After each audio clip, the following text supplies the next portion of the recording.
What did Nietzsche think of Shakespeare's Macbeth? And today, two goats are going to collide when we hear Nietzsche speak at length on Macbeth. And I love this union because when I talk about transformative authors who made a major impact, the textbook definition almost has to be Nietzsche and Shakespeare. And as you're about to see, Nietzsche's take on Shakespeare and Macbeth is odd. Isn't the typical PhD professor interpretation of the text, and I absolutely love it. And I love great authors and books, and that's all we talk about here on Right Conscious. And so if you want more content on Shakespeare and on Nietzsche, you are in the right place. And actually tomorrow, I'm releasing a 75-minute podcast with the Shakespearean on Macbeth's connection to Norse mythology, Dune, Nietzsche, and a ton of other cool stuff that I will link down below for all the people who don't see this on the day it releases. And so,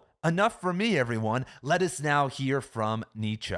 On the morality of the stage, whoever thinks that Shakespeare's theater has a moral effect and that the sight of Macbeth irresistibly repels one from the evil of ambition is in error. And he is again in error if he thinks Shakespeare himself felt as he feels. He who is really possessed by raging ambition beholds this in its image with joy. And if the hero perishes by his passion, this precisely is the sharpest spice in the hot draught of this joy. Can the poet have felt otherwise? And so we will return to Nietzsche in a second, but in literary criticism and the high school classroom, there has been this long-standing belief that we read Shakespeare to thwart malignant aspects of our consciousness, to build up a sort of armor or moral stability within, so that when we go out into the world and are tested,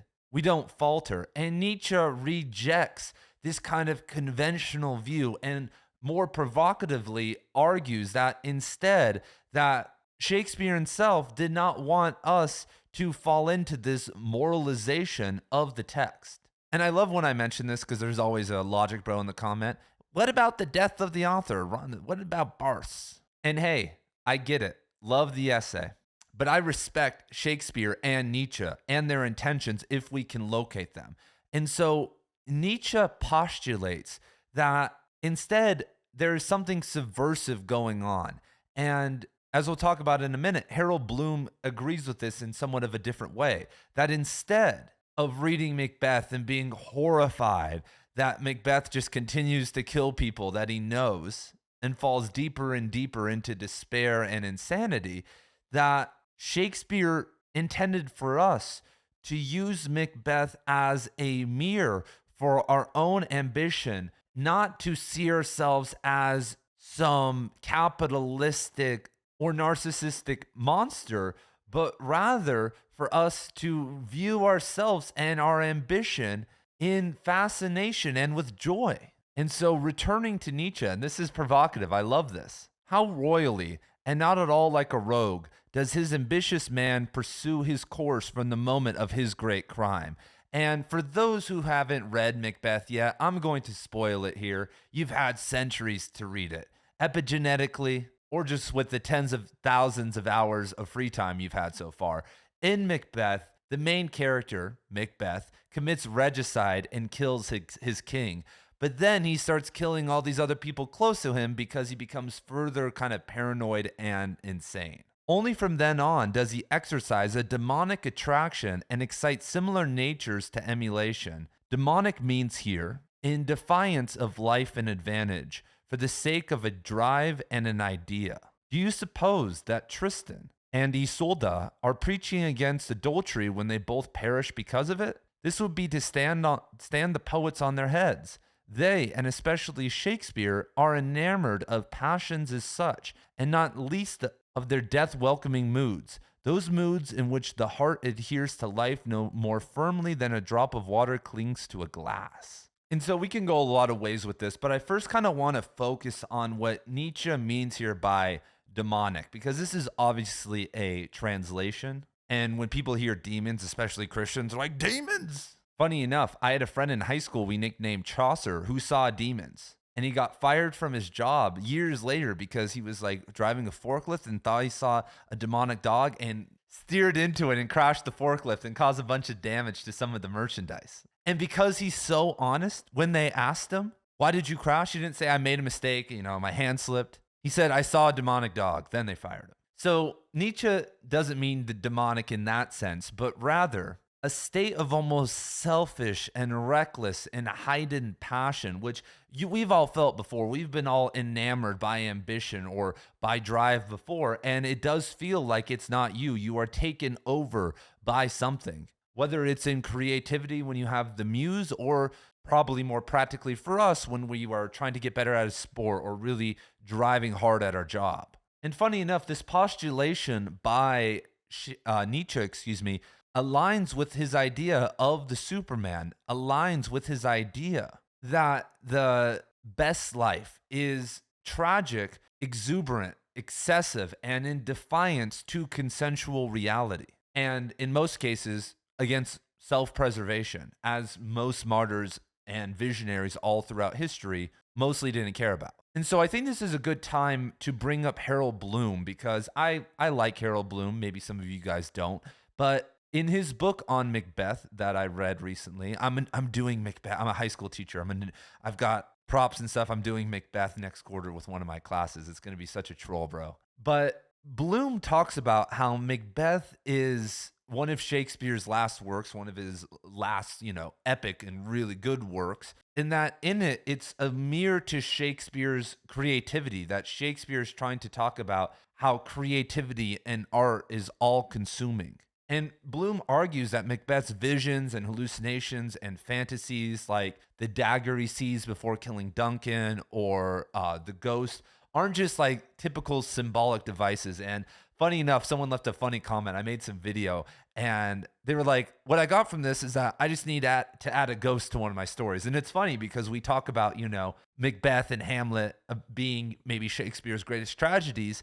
And they are some of his more supernatural works, with the witches, obviously, and then the ghost in Hamlet. But there's also a ghost in Macbeth. And funny enough, an author I talk about it on this channel a ton, Cormac McCarthy. I've been to the Cormac McCarthy archives and studied his work. And always in like the last two drafts, he adds some supernatural element like Judge Holden in Blood Meridian or the Triune in Outer Dark. He's just like, you know what? We need something supernatural here. And then just adds in this crazy twist in terms of like characters and where the story was going. But Bloom argues that they're not just symbolic, but they're demonstrations of Macbeth's profound imaginative capacity, which Bloom says is Shakespeare breaking the fourth wall, entering metafictional territory and wanting to explore his own creativity. And this is something that a lot of authors do in their work. Chaucer at the end of the Canterbury Tales does something different. Cormac McCarthy in The Passenger, metafictional novel. Many authors at the very end of their career do almost this reflection on their career and add more experimentation or weird authorial interjections than normal. And that may just be because they're old and, that's what kind of old people do, like my grandpa, he'll be telling me when he tells me a story, he was in World War II, he'll just slip like the damn Japs in there. And you're like, wait, talking about D-Day right now. And so Macbeth is, in Bloom's conception, the darkness, the destructive side of artistic genius. In the podcast, I talk about how this is very much akin, and Frank Herbert really steals a lot of this of, Paul Atreides and the destruction and downfall and darkness of his visionary powers. They're explored more in books 2 and 3. And so Bloom is saying that Shakespeare is using Macbeth as a canvas to explore what happens when the imagination of a poet becomes unchecked from moral constraints. And this is very much connected to Nietzsche and his philosophy. Shakespeare, way before, kind of touching on the seeds or the early manifestations of modernity and in the Enlightenment period and so much more. And so that is somewhat of a side note, but something that I find very interesting. I think actually kind of moves and blends into this interpretation very well. And so Nietzsche brings up Tristan and Isolde, or Isolde, depending on what language you want to pronounce it in. People will always tell me, you're pronouncing this wrong. I had a German teacher told me that it's Nietzsche, a man from Germany. PhD and thesis on Nietzsche. And occasionally I'll get a comment saying I'm saying Nietzsche wrong. So who knows how Isolde is said, but that's how I'm going to say it. But the tale of Tristan and Isolde is most likely from the Celtic region. And so the quick summary of that one is that there is a man named King Mark, and he trusts his nephew to go pick up this Irish princess, Isolde, to come and marry, to come back and marry him. And on the ship home, they consume this love potion. And there are many ways and versions of how they got the potion, but they drink this and they fall madly in love with each other. And this is actually the origin of Shakespeare's Romeo and Juliet. It's just a ripoff of this, as all stories are ripoffs of another. But why this is important, and it's funny that Nietzsche is mentioning it, is that, as I'm sure you guys know, Nietzsche and Wagner had a very tumultuous and odd relationship. And Nietzsche's favorite piece by Wagner was Tristan and Isolde, which was turned into an opera, and is honestly fire, especially if you read the tale. And if you guys want to know more about romantic love and Tristan and Isolde, actually the first video ever I did on this channel, if you click on my name right there, Right Conscious, and you hit the oldest video, I have, I think, an hour breakdown of that fairy tale and how it relates to romantic love. And so if you are in a relationship or you are single, I really dropped some knowledge back there. That is for sure one of my better videos somehow. And so let's return really fast before I dive deeper to the quote, because it adds some context. It is not the guilt and its evil outcome they have at heart. Shakespeare, as little as Sophocles, as easy it would have been in these instances to make guilt the lever of the drama, just as surely has this been avoided. The tragic poet has just as little desire to take sides against life with his images of life. He cries, rather, it is the stimulant of stimulants, this exciting, changing, dangerous, gloomy, and often sun-drenched existence. It is an adventure to live. Espouse what party in it you will. It will always retain this character. He speaks thus out of a restless, vigorous age, which is half drunk and stupefied by its excess of blood and energy, out of a wickeder age than ours is. Which is why we need first to adjust and justify the goal of a Shakespearean drama.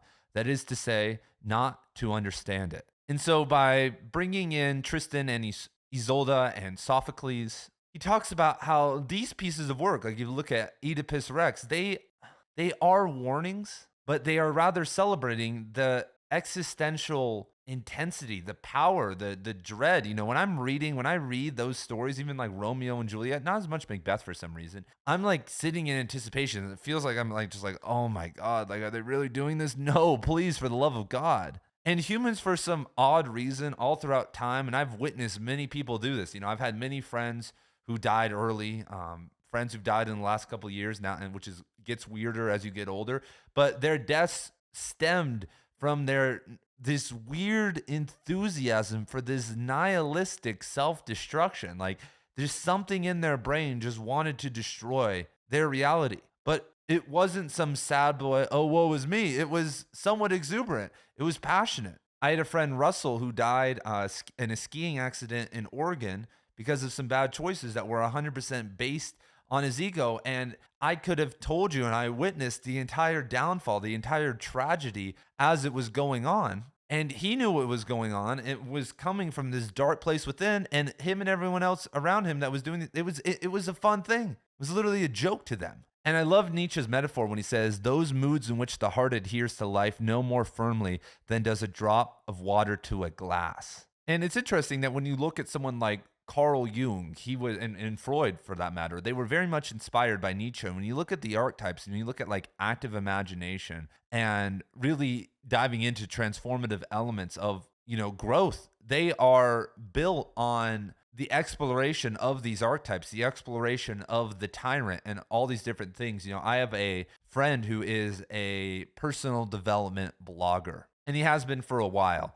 And he is not a fan of Donald Trump, but instead of raging out online, he rather views Donald Trump in his interpretation as this tyrant. But then he uses that to explore his tyrant within and ride the highs and tap into what Trump is doing. And it may sound really weird, but this is one of the more individuated, conscious, and cool people that I know. And this is something he does for a lot of people, because he's saying right now, oh, okay. And like I said, You don't have to agree with him, but in his point of view, Trump is a tyrant, and we've elected a tyrant, so we want to dive into that energy.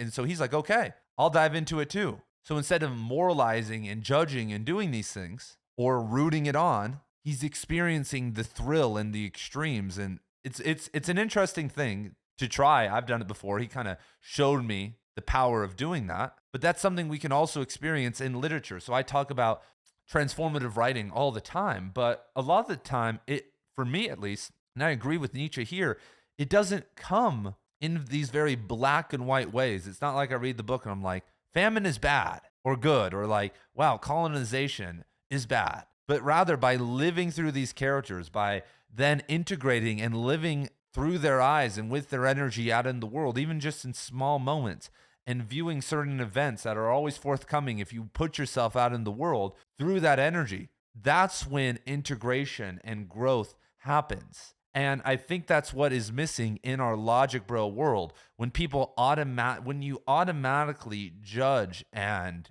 analyze and rationalize and try to break everything down in interpretation, it's not a lived interpretation. And you technically can't do it if you are looking at it through logic. You have to just let it be what it is, let it touch you, and that's what transforms you. Because we have all this information, which is interesting, like, transformative literature. We know that you shouldn't be ambitious, or you don't do this, or this is wrong, and addiction is bad.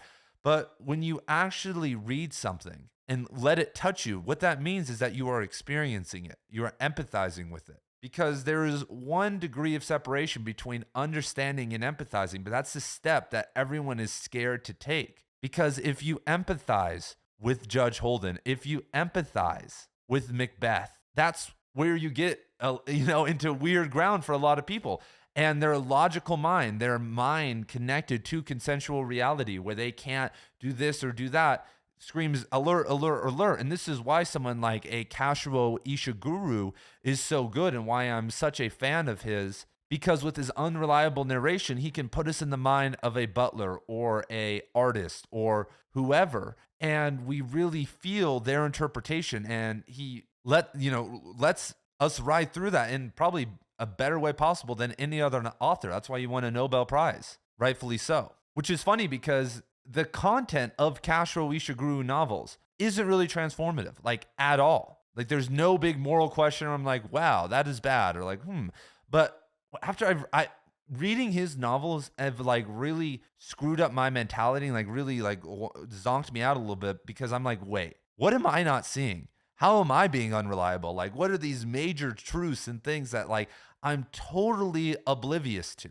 And you guys watching, who are outside of me and who've watched 100 of my videos, probably know better than better than I do, what's wrong with me. And so that's an interesting perspective on art and what we can do. And as with Ishiguro, there's two of his books right there, that if you can make someone ride that emotional wave, you've automatically won. You've automatically transformed them. And plot and like writing style, a lot of that doesn't matter if you can convince people to buy in. And so there it is, everyone. What are your thoughts on Nietzsche? Where did I go wrong?